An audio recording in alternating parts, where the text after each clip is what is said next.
Hello neighbors, it's Brad here at eTrailer, and today we're taking a look at installing the B&W rail system for a fifth wheel hitch on a 2020 GMC Sierra 2500. Now this is going to be a great way to add a fifth wheel hitch to your vehicle, and this is going to use the standard rail system, so it's going to accept a bunch of different fifth wheel hitches. And our neighbor today, they're using a Patriot from B&W, which I highly recommend. It's an awesome fifth wheel hitch that's a slider, so for a regular 6.5 foot bed, that's going to work really well without having to worry about hitting those cab corners. Now, as far as installation goes, this is actually a pretty easy one to do, and the only drilling that's involved is going to be drilling through to get your carriage bolts passed down to the custom fit brackets for your vehicle. And those brackets bolt up nice and easy using really good high quality hardware, and in fact the whole kit just goes together really well, and that's kind of normal with B&W products. They are really good. So if you're looking to add a fifth wheel to your truck, this is a great way to do it. Another great feature about having a rail system is when you take your fifth wheel head out and you're not using it, you still have most of your bed. The only thing that you're losing is, well, a little bit of a raise here, or the height of the rails, but overall you can still load the bed of your truck up just as you did before. To get our rails in place, it's really just two brackets on each side of the truck, and you're going to fish wire hardware through the frame rails, so there's no drilling to be able to get those in place, so it's really easy. And overall, this shouldn't take you too terribly long. I would assume maybe about 3 to 4 hours you should be able to knock this out, and it can be done in your driveway or garage, but you are going to be under the truck in a fairly tight spots in a few places, so just be prepared and have your tools ready to go. Now, speaking of that installation, I'm going to walk you through step by step so you can see what's all entailed with the install and get your rails installed. Now, to begin our installation, we're going to go ahead and get our spare tire lowered down. This is going to make it a lot easier as far as clearance underneath working on the truck. So go ahead, get this lowered down and moved out of the way. Next, we need to measure out where our rail is going to go, and because this is a short bed, we're going to use the measurements found in the instruction manual and those numbers accordingly. Now, this does have a spray-in bed liner here, so take that into account. It is going to add a little bit of thickness when measuring it from the end of the bed.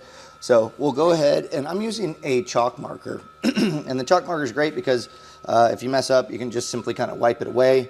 A paint marker works well as another option. So we'll go ahead, I'm going to mark off a spot here as well as a spot over here, and that way we can get this in a nice straight line. Now, if you have a long bed, you're going to be doing the exact same thing. The measurements are going to be a little bit different, but you're going to find those in the instruction manual, and you're just going to be marking it out to those measurements. You're also going to want to measure from the wheel wells over to the rail to make sure that it's nice and evened up in the bed. And once you're happy with that, we're going to go ahead and mark the holes that we're going to be drilling out. And so we're going to do the center one here, so I'll mark that. And we're going to choose the hole that's facing towards the back of the truck on our rear rail. And then we're going to be using the third hole in on the front and back on both sides, and it should sit right here on the corrugation. So go ahead and mark that out.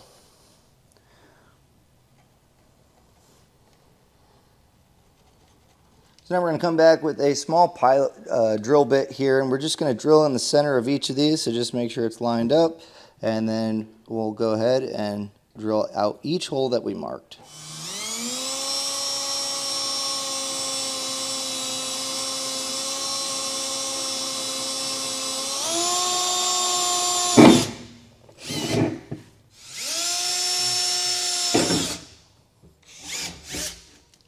Now you're going to want to go to each of your wheel wells, and there's going to be 3 T15 screws. We're going to go ahead and get these removed, and that way we can peel this liner back, as it's going to give us access later on.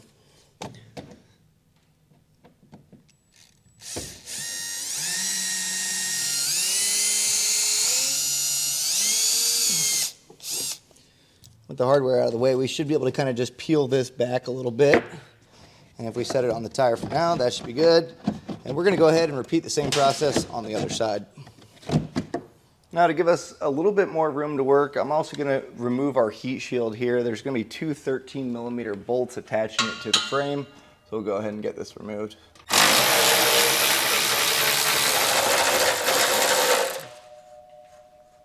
Now, if you have overload brackets, which are going to kind of sit next to your leaf springs to kind of prevent them from overextending, you do need to remove the bolts that attach them. Ours does not have it. The overload brackets are going to stay on there. There's going to be nuts inside the frame that you need to remove, but the brackets don't need to be completely removed. So since we don't have ours, we're going to move along and we're going to get our hardware prepared for the installation. Now with the liners peeled back, you'll see that there's going to be 2 holes in the frame that are going to be a smaller diameter than the inside here, and that's where our bolts are going to pass through. But we are going to be putting a locking strap in, and so in order to accomplish all of this, we're going to be using fish wire on our carriage bolts. So have your fish wire, a carriage bolt, as well as your locking strap handy. And what we'll do is we're going to feed the straight end through here and make sure that it pokes through the outside of the frame. You can kind of feel the hole on the other side, so we'll just kind of pull that through. Now there are going to be 2 holes on the back side of this cross member here, so make sure you're doing the forward ones. These are the ones where we're going to be putting our hardware in. So with our straight edge pulled through the frame, what we'll do is we'll take our block here and we're going to just slide this in. You can drop this in the frame rail. And then we're going to take our carriage bolt and thread it onto that fish wire. And then this will pass through. We want this to go all the way through the frame to the other side. And we're going to leave our fish wire on for now. So just kind of pull this through. Now we're going to do the same thing on the bottom, but we need to make sure that we align this locking strap. So you may need to kind of move it over to align it with the hole, and then just feed your fish wire through those accordingly as well until you get the carriage bolt passed through. You may need to kind of wiggle it around too for it to drop in, but once we have it passed here, we're going to go ahead and grab our metal retainer clips. And this is just going to hold these in, and that way they're not falling into the frame rail. So what we need to do is you can take your fish wire off, just make sure that you're holding on to the bolt so it doesn't fall into the frame. And then we're just going to thread these retainer clips in place.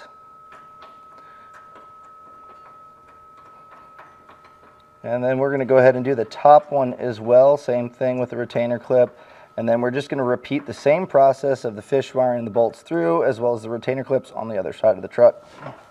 Now that we have our retainers in place, we're going to be putting these spacers in. Now if your truck has the overload brackets, you will not be using these, but since we didn't, we're going to just go ahead and slide these onto where we had our retainer clips.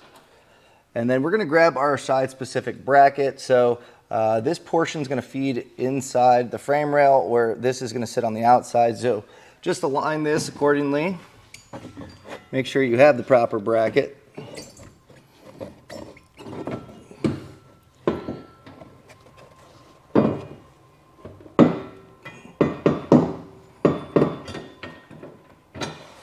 And then we're going to finish this up with a split lock washer, as well as the nut that's included in the kit. And we're just going to hand tighten this in place. We don't need to get crazy here.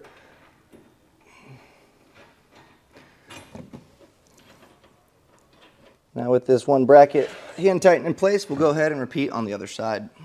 Now we do need to make sure that our pilot holes are aligned with the brackets. And in order to see the one on the passenger side, we have this extra heat shield here. So I'm going to go ahead and get that removed. Looks like there's a 13 here, a 13 on the frame rail, and then also some further up. This is just going to make it easier, not only to get our hardware in place, but also to be able to see that it's properly aligned.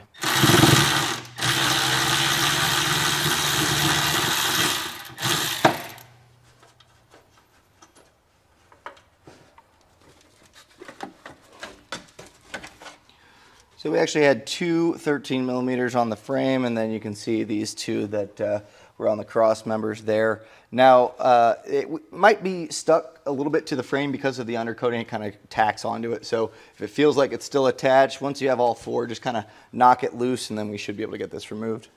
Now with our plates pressed against the frame to where it's nice and flush, we should be able to see the holes that we previously drilled through lining up with the slotted holes.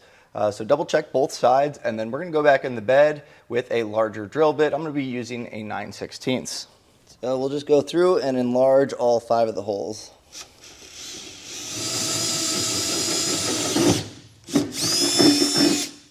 And the main thing is making sure that these carriage bolts can pass through. So once you realize that it can go through even with the threads, that should be perfect. Now if there's any burrs, you're going to want to file those out, but we'll go ahead and get all our Just little scrap pieces here, or shrapnel that we have, vacuum that up, and then we're going to hit this with a little bit of just black spray paint, just kind of coat that raw metal just to make sure that it's going to not rust or corrode long term.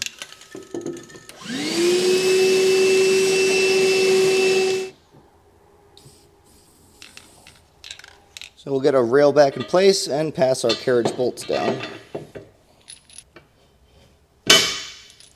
Now our carriage bolts should pass through the holes, and we're going to want to put these U-shaped spacer blocks in place between the bracket and the bottom of the bed, and this is going to fill the gap between the corrugation. So if I put it this way, it's going to probably kind of sit crooked, so I'm going to move it this way so it sits in the corrugation. So just kind of get those set up around the bolt to make sure that it's filling that void.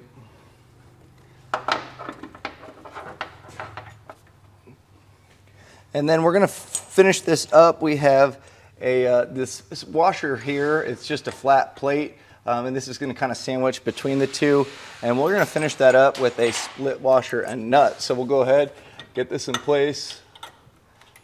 And it may get a little bit tight here on our threads, but as we tighten it up, we should be able to get a little bit more on there.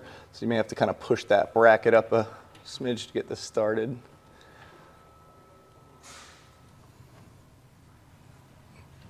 Now if you are struggling, you can tighten down. If you get one started, tighten that down. It should draw it up a little, and that's going to help you out. Now we can repeat on the other side with the side bracket. And as far as our middle bolt here, we're going to do the same thing. And you can see kind of what I'm talking about here. This doesn't sit exactly flush, so that's why I kind of ran those sideways. And then we'll just finish this up just the same.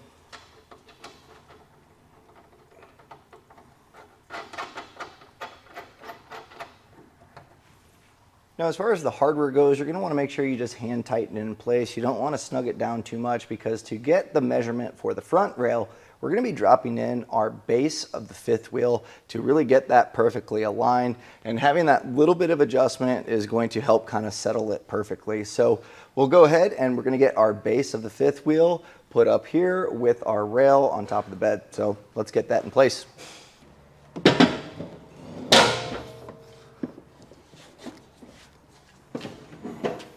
So we'll take our base, we're going to drop it in the back here first, and then that's going to give us our point of where we want to put our front rail. So we'll just make sure that this sits nice and level first. Let's get your tabs lined up.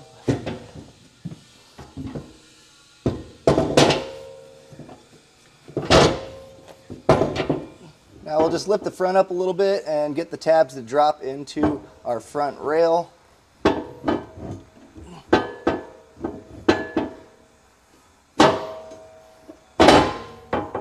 And what we're going to do is push this against the back towards the bed, and then this rail we're going to pull towards the cab.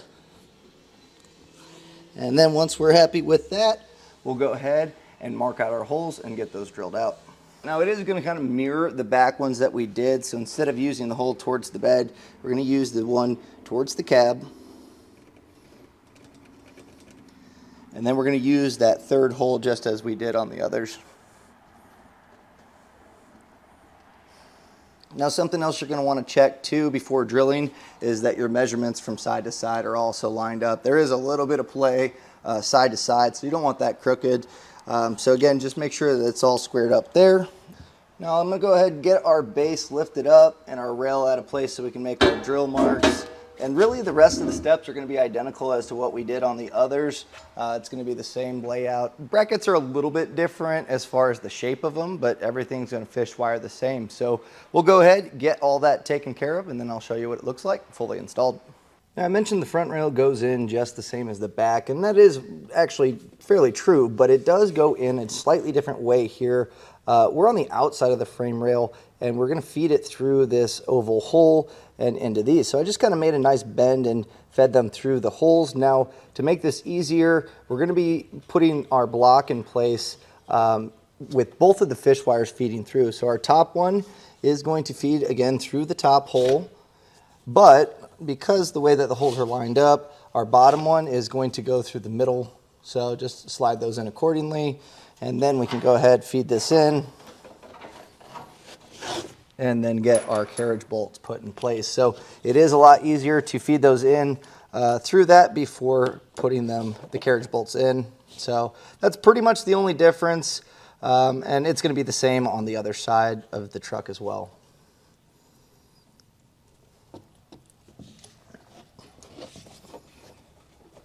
And it might be helpful to just do kind of one at a time so they don't get jammed up or wires getting tangled. So I'll feed my top one in.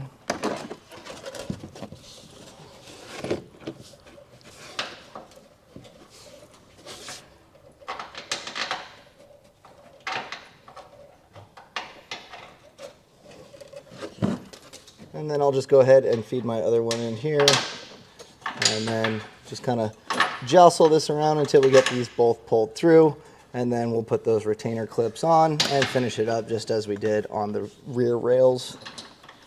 Now, just a few other small details here. If you're using the overload brackets on your truck, you're going to be using the longer bolts. We don't have those, so we don't have to worry about that.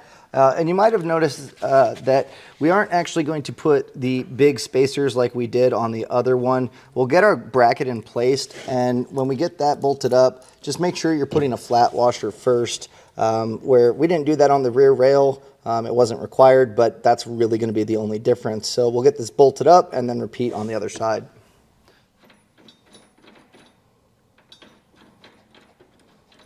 Now that we got this side put in on the other side of the vehicle, we'll go ahead, hop up top, drill out our holes just as we did in the rear, and then drop our carriage bolts in. Now with the carriage bolts passed down, I went ahead and put our hardware in place just as we did on the rear rails. Now the ones above the fuel tank are going to be pretty tricky just because space and trying to get it threaded on, so just be patient there.